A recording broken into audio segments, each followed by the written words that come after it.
انصاف کیا ہے؟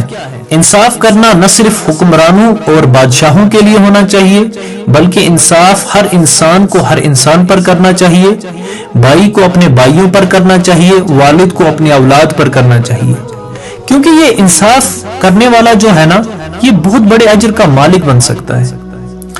ترمذی شریف کی ایک حدیث میں ہے کہ رسول اللہ صلی اللہ علیہ وآلہ وسلم فرماتے ہیں کہ 7 قسم کے لوگ ایسے ہیں، سبعۃ یظلھم اللہ فی ظلہ یوم لا ظل الا ظلہ امام عادل، کہ 7 قسم کے لوگ ایسے ہیں جن کو اللہ تبارک و تعالی قیامت کے روز اپنے عرش کے سائے میں جگہ دیں گے، اور ان میں سے ایک انصاف کرنے والا ہوگا۔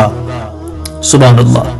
اور ایک حدیث صحیح بخاری کی ہے کہ نعمان بن بشیر رضی اللہ تعالیٰ عنہ فرماتے ہیں کہ مجھے میرے ابا رسول اللہ صلی اللہ علیہ وآلہ وسلم کی خدمت میں لے کے گئے اور عرض کیا، انی نحلت ابنی ھذا غلاما یا رسول اللہ، میں نے اپنے اس بیٹے کو ایک غلام عطیے میں دیا ہے، تحفے میں دیا ہے۔ تو آپ نے فرمایا کہ اپنے باقی بیٹوں کو بھی دیا ہے؟